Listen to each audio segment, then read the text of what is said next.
Shikues nderuar, përshëndes, do t'jemi bashkë për këtë edicion informativ të mesditës. Në Shqipëri, numri të infektuarve vjen të ketë një rritje shqetësuese sa i përket koronavirusit. Në 24 orët e fundit janë identifikuar 82 të prekur, duke kapur kështu shifrën rekord deri më tani. Për herë të parë, Ministria e Shëndetësisë urdhëroi mbajtjen e maskës, ndërsa shqetësim është fakti që në shumë qytete janë zbuluar vatra të reja të përhapjes së sëmundjes infektive. Shqipëria vjen të ketë shifrat e larta të prekurve me COVID-19, duke konfirmuar në 24 orët e fundit 82 të infektuar, çka përbën dhe numrin më të lartë që nga shpërthimi i virusit në Shqipëri. Gjatë 24 orëve të fundit janë kryer 364 testime për të dyshuar të prekur me COVID-19, nga të cilat janë konfirmuar pozitiv 82 raste. Kryesisht kontakte të rasteve të konfirmuara më herët pozitiv, por edhe raste të reja në proces hetimi në rrethet Tiranë, Shkodër, Fier, Vlorë, Korçë dhe Durrës. Ministria ka konfirmuar edhe për një viktim, bëhet fjalë për një 68 vjeçar nga Puka, duke tërhequr gjithashtu vëmendjen që rastet e rritura kanë lidhje me uljen e vigjilencës. Ministria ka theksuar për herë të parë që tashmë është domosdoshmëri mbajtja e maskës. E vetmja mënyrë për të ndaluar përhapjen e infeksionit është të ruajmë distancimin fizik, të ruajmë higjienën personale, bizneset dhe institucionet duke respektuar protokollet e përcaktuara. Në këto kushte është domosdoshmëri mbajtja e maskës në ambiente publike dhe ku nuk është e mundur të ruhet distanca fizike. Ministria kujton se virusi është akoma mes nesh dhe përsa kohë nuk ka një vaksin, qytetarët duhet kujdesen për zbatimin strikt të çdo rregulli të vendosur. Situata paraqitet e rënduar veçanërisht edhe në spitale, ku është pranuar nga ekspertët se mjekët dhe infermierët ulën vigjilencën ndaj virusit. Kolegja Angela Celibashi do të na sjellë më shumë informacion se si paraqitet situata e bluzave të bardha. Angela, të përshëndes, në cilat shërbime ka probleme?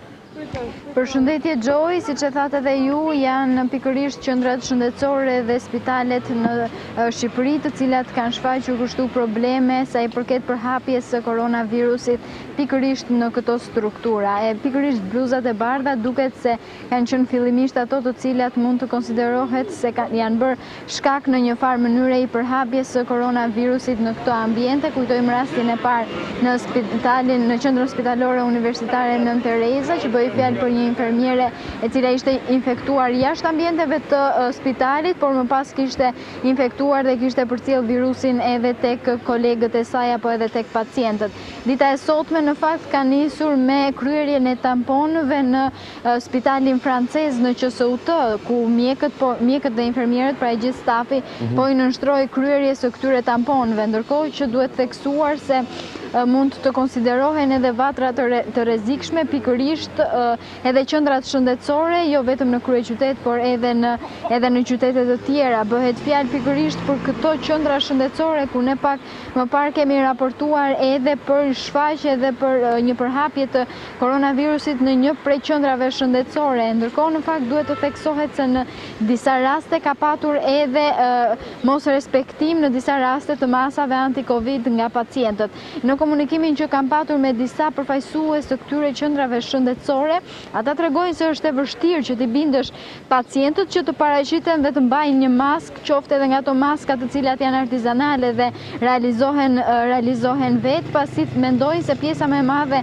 apo vështirësia më e madhe gjithë situatës së koronavirusit ka kaluar. E sa i përket pikërisht përdorimit të maskave, duhet të theksojmë gjithashtu se kërkesat për këtë produkt në farmaci është rritur nga qytetarët, e janë kryesisht ata qytetarë të cilët janë në marrëdhënie pune dhe deklarojnë se ka patur një kërkesë të shtuar prej eprorëve të tyre, pra prej kompanisë për të patur dhe për të paraqitur me maska. Pra situata jo vetëm paraqitet alarmante në për spitale edhe në për qendra shëndetësore, por në fakt duhet theksuar se e njëjta situatë e rrezikshme është në çdo institucion apo kompani ku numri i personave të prekur me koronavirus, siç ka njoftuar edhe Ministria e Shëndetësisë, është i lartë dhe i konsiderueshëm. E qartë, Angela, faleminderit për detajet.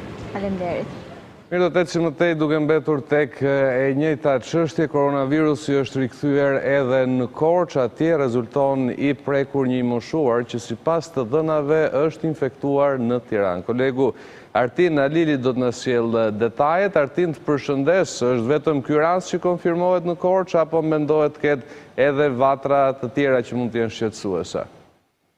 Përshëndetje Gjoj, në fakt, siç e thatë edhe ju, tashmë Covid-i është rikthyer sërish në Korç, edhe pse Korça për disa javësh ishte shpallur zona gjelbër nga ana autoriteteve shqiptare, por duket se tashmë me konfirmimin e rastit të ri që është bërë ditën e sotme, do duhet që autoritetet le të themi riorganizohen edhe një herë për të shtuar masat e sigurisë dhe kontrollet në terren. Ndërkohë bëhet fjalë për një të moshuar i cili dyshohet që të jetë infektuar në QSUT, aty ku ka qenë shtruar për gati 2 ditë për shkak problemeve të tij shëndetësore dhe më pas është transportuar pas përmirësimit të gjendjes disi, është transportuar në banesën e tij, por pas analizave ka rezultuar pozitiv. Bëhet për fjalë për një shtetas ose qytetar nga komuniteti rom egjiptian në lagjen e Kulla e Irit në qytetin e Korçës. Ndërkohë që sipas të dhënave dhe komunikimeve që kemi pasur me përfaqësues të institucioneve shëndetësore, është bërë dhe izolimi i familjarëve të tij, ndërkohë që janë marrë tashmë edhe tamponet për të bërë analizat tek familjarët e tij. Mendohet që kontakti i të moshuarit të jetë bërë vetëm me familjarët e cilët e kanë transportuar drejt banesës nga QSUT-ja, kështu që dyshimi le themi kryesor është tek familjarët të cilëve po u bën analizat. Deri tani rezulton që nuk ka pasur kontakte me njerëz të tjerë jashtë le të themi rrethit të tij familjar, ndërkohë që ende nuk kanë dalë analizat e personave të familjes së tij të moshuarit. Ky lajm sigurisht nuk është një lajm i mirë, të paktën në një kohë kur Korça ishte duke u përgatitur për çeljen e sezonit turistik dhe në këtë kohë tashmë referuar dhe fakti që edhe njerëzit kanë nisur të shkelin disi rregullat të cilat janë të përcaktuara nga ana e ministrisë, por të paktën nuk kemi të bëjmë me rast të ri tipit të qytetarëve që kanë ardhur nga kryeqyteti fundjavën që lanë pas në Korç dhe në fakt kjo hapja që është bërë tashmë mund të rrezikojë për raste të reja dhe të shtuara qoftë në Korç, qoftë edhe në qytete të tjera të prefekturës tonë, por të paktën deri më tani sipas autoriteteve shëndetësore është duke u bërë gjurmimi epidemiologjik i të gjithë le të themi lëvizjes që ka bërë i moshuari sa i përket edhe deri në daljen pozitive të tij dhe mbetet për tu parë nëse do të kemi një vatër të shtuar apo njerëz të tjerë të cilët do të dalin pozitiv me Covid-19, por mundësia ekziston që mbase në një nga familjarët e të moshuarit rezultojë më pas i prekur nga Covid për shkak edhe të kontakteve dhe shërbimit që ata i kanë dhënë në mënyrë të vazhdueshme tij të moshuarit. E qartë. Artin, faleminderit për lidhjen direkte. Faleminderit juve.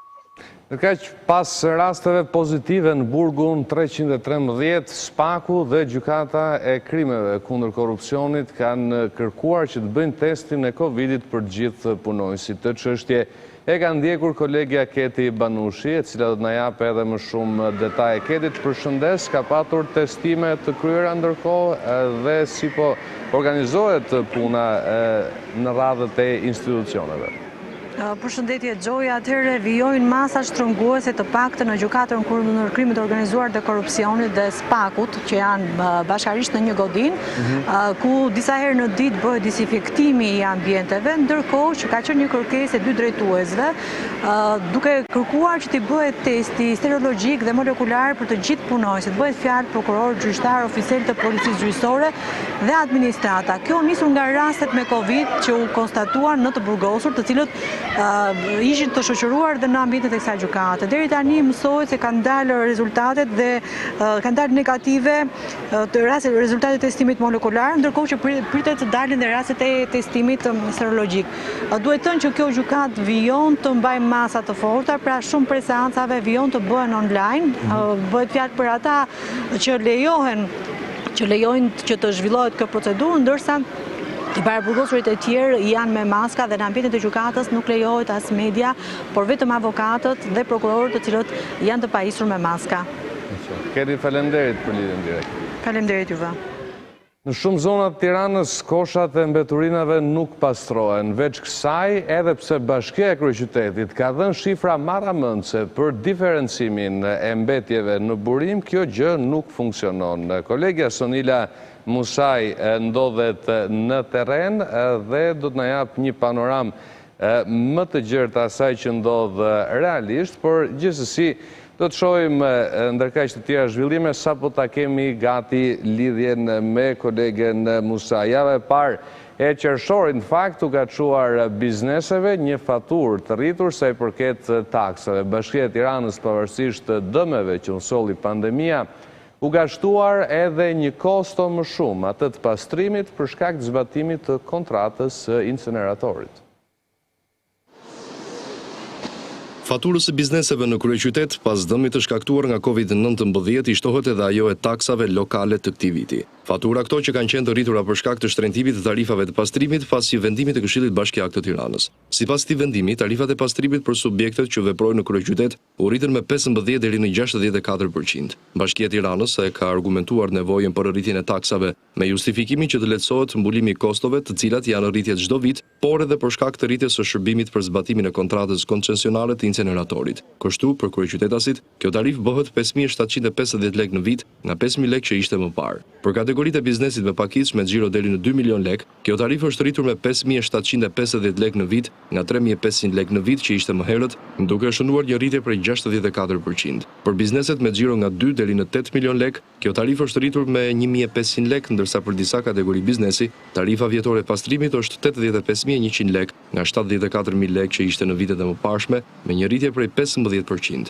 Sipas parashikimeve të Bashkisë së Tiranës, pritet që arkëtimi i tarifës së pastrimit për kategorinë familjar dhe subjekte tregtare të jetë 17% më i lartë se i viti 2019. Bashkia pret të mbledhë për gjatë vitit 2020 gati 2.2 miliard lekë nga kjo tarifë. Mire, kemi gati lidhjen me kolegen Sonila Musaj, e cila ka vëzhguar nga terreni, në fakt, situatën e mbetjes e të plerave dhe qëllimin e bashkisë për t'i diferencuar ato që në burim. Por sa funksionon diçka e tillë? Sonila, të përshëndes, shoh që ndodhesh pranë një pike të grumbullimit të mbetjeve ku kazanët nuk është se kanë diferencë nga njëra tjetra, pra për ndarjet klasike të letrës, plastikës dhe materialeve të tjera. Sa e përgjithshme është kjo situatë? Në fakt, kjo situatë është pothuajse në të gjitha rrugët e kryeqytetit ku janë të vendosur kontinjerët. Kontinjerët në fakt nuk plotësojnë asnjë standard, janë të hapur dhe nuk kanë ndasi. Duhet theksoj se Bashkia e Tiranës ka lidhur një kontratë shërbimi me kompaninë Eko Tirana për pastrimin dhe diferencimin e mbetjeve urbane në qytet, ku nëpërmjet saj në fakt synoi që të zgjidhej problemi i mbetjeve, por në fakt ky problem nuk është zgjidhur. Kompania duhet të kishte evidentuar kushtet e ofrimit të shërbimit të përcaktuara sipas kontratës, duke filluar me pastrimin e qytetit, ashtu dhe me diferencimin e mbetjeve. Por në fakt kjo gjë nuk ndodh. Jo vetëm në këtë kryqëzim ku ndodhem unë, por pothuajse të gjitha koshat janë të pandara. Dua të theksoj dhe diçka tjetër. Kryetari i Bashkisë së Tiranës, Erion Veliaj, ka deklaruar se nuk do të ketë më persona të cilët do të mbledhin kanaçe apo mbetje të riciklueshme në përkoshat e mbeturinave, por në fakt i gjen rëndom në të gjitha koshat.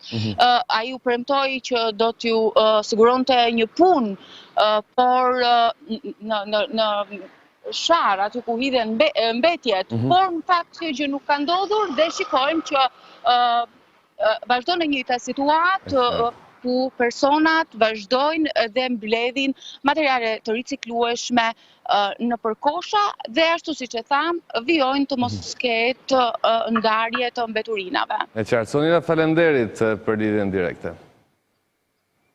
Ka ndruar jetë në moshën 67 vjeçare në atë Kulla, i njohur me nofkën General. Ai vuajti dënimin me 20 vite burg me akuzën e vrasjes në trazirat e vitit 97, ndërsa është liruar një vit më parë. Një nga emrat më të njohur të botës së krimit në vitin 1997 në Kulla, i njohur si Generali, ka ndruar jetë në banesën e tij. Burimet kanë bërë me dije se ai vuante nga një sëmundje e rëndë. 67 vjeçari njihet për krimin e një grupi kriminal në periudhën e krizës së viteve 96-97. Së bashku me miqtë dhe familjarët e tij, mbajtën të paprekur repartin Edicioni gjatë razirave kur popullata rrëmbeu armët dhe ushtrisë. Si pasojë këtij veprimi, por edhe të veshjeve që ai përdorte, mori emrin e Generalit, me të cilën e njohun më pas jo vetëm banorët e zonës. Në akuzën që prokuroria ngriti ndaj tij në vitin 2005, ndër të tjera thuhet se rregulli i vendosur në këtë grup i përngjante një komisariati të vërtet, ndërsa zona veprimit ishte në kinostudio dhe në Tufin, në kryeqytet. Banda e tij akuzohet se ka kryer vrasje dhe krime të tjera gjatë viteve 97-98. Në atë periudhë, kulla do të shfaqej madje edhe me veshje ushtarake si edhe me një automjet Chevrolet. Pas akuzës së ngritur për vrasjen në Golem të Halim Gjuzit, shoferi i zëvendës ministrit të arsimit Halit Shamata, generali u dënua me 20 vite burg. Dënimin e ka kryer në Fushkruj, prej ku u lirua në korrik të vitit 2019. Mësohet se pak muaj më parë ka ndruar jetë edhe vllai i tij pasi u prek prej koronavirusit.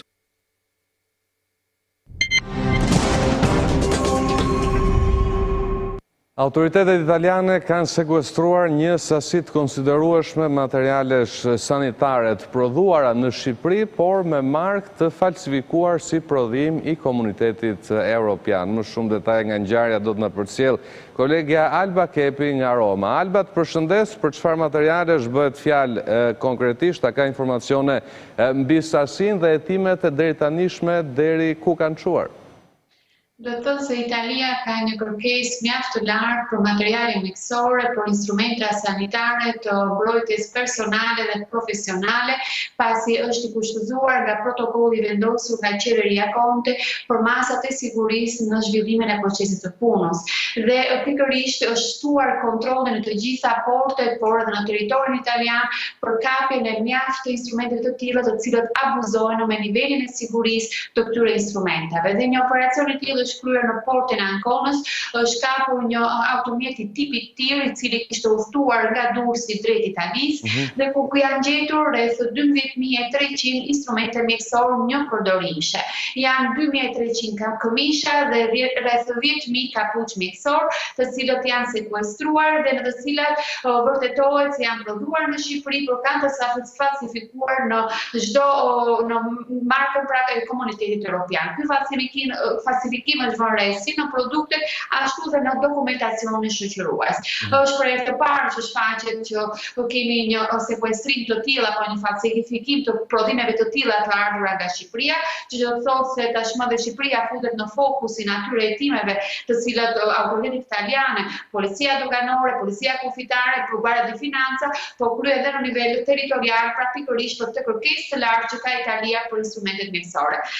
Hetimet vazhdojnë, janë sekuestruar i gjithë malli, ose janë sekuestruar të gjitha dokumentacion, dhe besoj se autoritetet italiane në bashkëpunim me ato autoritetet shqiptare do të mund të identifikojnë kompaninë ku janë prodhuar në Shqipëri, por ajo çka dihet është se këto instrumente mjekësor ishin të destinuar pra drejt një province në Verona, ku kemi linjë sipërmarrës blerës së këtyre produkteve. E qartë. Alba, faleminderit për lidhjen direkte, natyrisht do mbetemi në kontakt deri në zbardhjen e rastit. Faleminderit, punë të mbarë. Mirë, do të ecim më tej, ndërsa Europa dhe vendet e Amerikës Latine fillojnë heqjen e masave të karantinës, në Azi po tentohet të izolohet prapja e infeksionit. Azia, përfshirë shtetet më kryesore me shtyr Japonin, Singaporin dhe Korenë e Jugut, janë disa prej vendeve që i druen rikthimit të epidemisë vdekjeprurse. Shumica e vendeve aziatike po raportojnë për ditë më shumë raste të reja me koronavirus, duke konfirmuar se emergjenca pandemike globale nuk do të ketë ndalur as këtë fillimver. Zelanda e Re njoftoi të martën për 2 raste të reja infeksioni me Covidin e ri, pasi prej javësh vendi kishte shpallur fitore ndaj pandemisë. 2 gra mes të 30-tave dhe 40-tave kishin ardhur nga Britania e Madhe për të ngushëlluar një të afërmin e tyre, që kishte ndërruar jetë. Dhe me këtë motivacioni kishin shpëtuar karantinës së detyrueshme 2 javore që aplikojnë autoritetet zelandeze për udhëtarët e huaj. A new case is something that we hoped Nuk shpresonim të kishim raste të reja, por është diçka që e prisnim dhe jemi përgatitur. 2 gratë vepruan ashtu siç u kërkua.